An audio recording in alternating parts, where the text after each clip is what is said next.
नमस्कार, आदाब, जय भीम, सत श्री अकाल।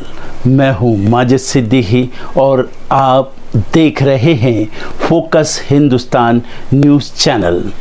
आज की ख़ास खबरें सब्सक्राइब करें, लाइक करें, शेयर करें। फिर आऊँगा एक ताज़ा खबर को लेकर माजिद सिद्दीकी।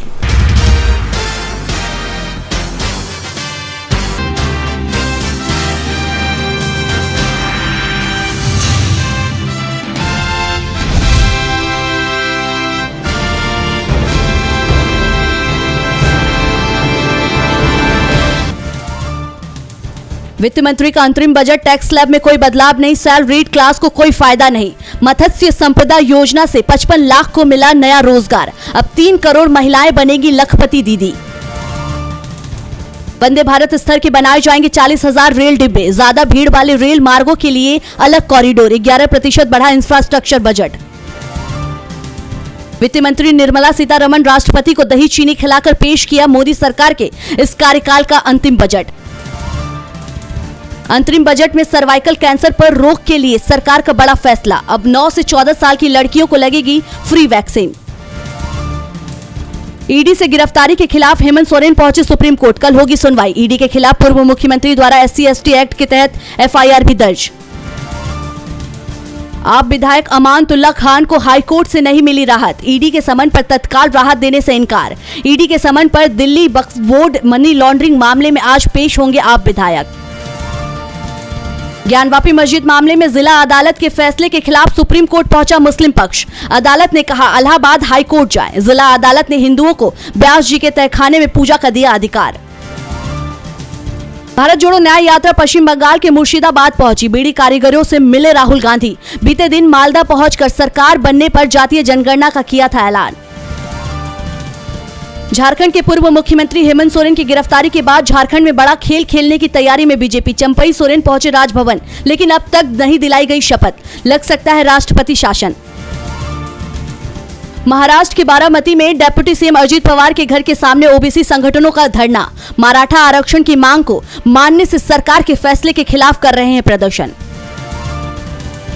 अंतरिम बजट में वित्त मंत्री निर्मला सीतारमण ने सरकार के India middle east Europe corridor को बताया ऐतिहासिक। कहा इतिहास याद रखेगा कि भारतीय जमीन पर हुआ शुरू। अदन की खाड़ी में हुती संगठन ने दागे एंटी शिप बैलिस्टिक मिसाइल समेत ईरानी UAV को अमेरिकी युद्धपोत ने किया ढेर। पाकिस्तान के पूर्व PM इमरान खान की पत्नी बुशरा बीबी ने तौशाखाना केस में सजा के बाद किया सरेंडर। इमरान के घर को बनाया गया जेल, यही हाउस अरेस्ट रहेंगी खान की पत्नी। तालिबान और अल कायदा दे रहे TTP आतंकियों को समर्थन। पाकिस्तान के कट्टर दुश्मन पर UN की रिपोर्ट में बड़ा खुलासा। अमेरिकी संसद की अकड़ पड़ी ढीली। चौतरफा किरकिरी के बाद भारत को 31 MQ-9 किलर ड्रोन देने की मंजूरी। अबू धाबी के हिंदू मंदिर की सुंदरता के कायल हुए 42 देशों के 60 प्रतिनिधि। PM मोदी 14 फरवरी को करेंगे उद्घाटन। रेलवे ने खर्च करने का बनाया रिकॉर्ड। 9 महीने में बजट का 75% कर लिया इस्तेमाल। बजट में मिले पैसों का नई रेलवे लाइन, पटरियों के दोहरीकरण, गेज परिवर्तन और यात्री सुविधाओं के लिए हुआ इस्तेमाल। अंतरिम बजट में वित्त मंत्री ने किया रेल कॉरिडोर का ऐलान। रूफटॉप योजना के तहत 300 यूनिट मुफ्त बिजली मिलेगी। संजय लीला भंसाली की हीरा मंडी का टीजर हुआ लॉन्च। प्यार पावर आजादी की ये कहानी OTT प्लेटफॉर्म पर करेगी धमाल। नो एंट्री 2 से कटा सलमान खान का पत्ता। नई कास्ट के साथ बनेगी No Entry 2 film. Fardeen Khan और अनिल कपूर भी नहीं आएंगे नजर। हमारे देश में कई लोग मोटापे के शिकार हैं और इसी मोटापे के कारण हमारे शरीर में कई तरीके की परेशानियां होने लगती हैं। जब परेशानियां बढ़ने लगती हैं तो लोग मोटापा कम करने के लिए उपाय खोजने लगते हैं। तो आइए हम आपको ऐसे प्रोडक्ट के बारे में बताते हैं जिससे आप अपना वेट लॉस कर सकते हैं और इससे आपको कोई साइड इफेक्ट भी नहीं होगा। पहला है वेस्टीज वैस्लिम कैप्सूल, दूसरा है वेस्टीज वैस्लिम शेक, तीसरा है वेस्टीज प्रोटीन पाउडर और चौथा है वेस्टीज वैस्लिम टी और पांचवा वेस्टीज फ्लेक्स ऑयल। इन प्रोडक्ट से आप अपना मोटापा आसानी से कम कर सकते हैं और अधिक जानकारी के लिए संपर्क करें MA माजिद सिद्दीकी से। फ़ोन नंबर है 9821715384 9321715384। वित्त मंत्री जी का ये बजट हिंदुस्तान की आर्थिक क्षेत्र को मजबूत करने वाला है, एक्सपोर्ट को बढ़ाने वाला है, उद्योग व्यवसाय की तरक्की करने वाला है और रोजगार नए क्रिएट करने वाला है। मुझे विश्वास है कि इंफ्रास्ट्रक्चर को अब जब से ज़्यादा प्रायोरिटी मिली है। हमारा भी बजट काफ़ी बड़ा है और निश्चित रूप से आने वाले समय में हमारे देश का रेलवे का, हवाई जहाज, एयरपोर्ट्स, रोड और पावर, ये जो इंफ्रास्ट्रक्चर के चारों क्षेत्र हैं, हम वर्ल्ड स्टैंडर्ड के बनेंगे, ऐसा मुझे विश्वास है। देश के विकास को गति देने वाला, रोजगार को बढ़ाने वाला और गांव गरीब मजदूर किसान के कल्याण की सोच रखने वाला ये बजट आदरणीय प्रधानमंत्री नरेंद्र मोदी जी के नेतृत्व में वित्त मंत्री निर्मला सीतारमण जी ने दिया है। मैं दोनों को बहुत बहुत शुभकामनाएं और शुभेच्छाएं देता हूं। नमस्कार।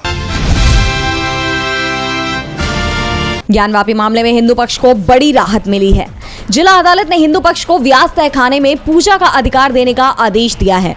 हिंदू पक्ष के वकील विष्णु शंकर जैन ने कहा, हम इलाहाबाद हाईकोर्ट में एफिडेविट फाइल करेंगे। अगर कोर्ट इसकी सुनवाई करेगा तो हम वहां पर तैयार रहेंगे। उन्होंने बताया कि वाराणसी जिला कोर्ट ने बुधवार को ज्ञानवापी के व्यास जी तहखाने में व्यास परिवार को पूजा की इजाजत दे दी है। 31 सालों से यानी 1993 से तहखाने में पूजा पाठ बंद था। कोर्ट ने कहा कि वाराणसी के डीएम 7 दिन के अंदर पुजारी नियुक्त करेंगे, जिसके बाद व्यास परिवार पूजा पाठ शुरू कर सकता है। इससे पहले कोर्ट ने 17 जनवरी को व्यास जी के तहखाने का जिम्मा डीएम को सौंप दिया था। डीएम ने मुस्लिम पक्ष से तहखाने की चाबी अपने पास ले ली थी। इसके 7 दिन बाद यानी 24 जनवरी को डीएम की मौजूदगी में व्यास तहखाने का ताला खोला गया। वहीं मुस्लिम पक्ष के वकील मिराजुद्दीन ने कहा कि फैसले के खिलाफ हाईकोर्ट जाएंगे। ये फैसला न्याय संगत नहीं है।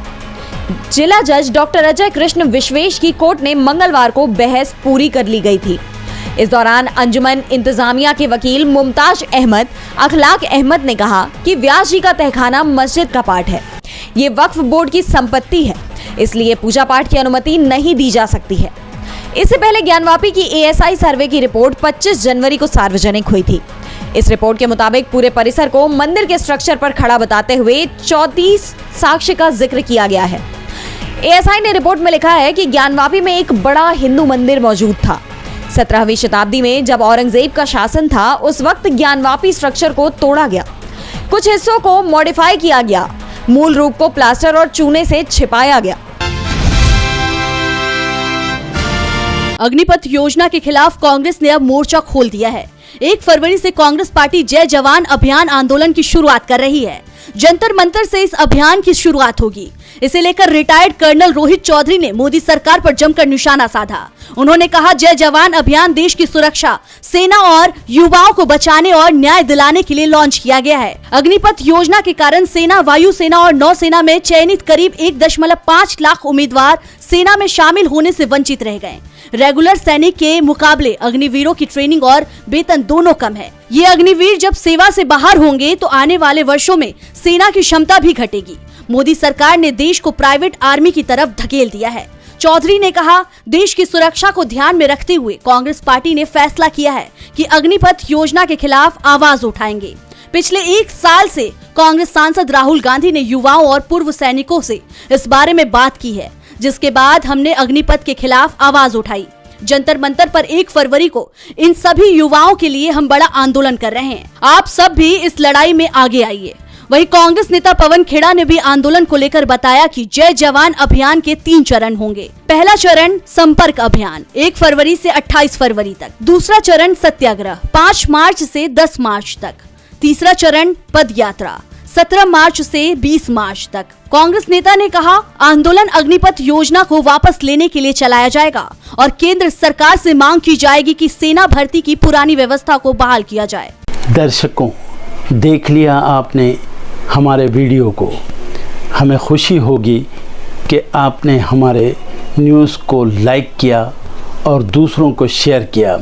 अगर अभी तक हमारे चैनल फोकस हिंदुस्तान को सब्सक्राइब नहीं किया है तो तुरंत सब्सक्राइब करें, कमेंट करें और बेल आइकॉन को प्रेस करें। हम हाजिर हैं खबर के लिए।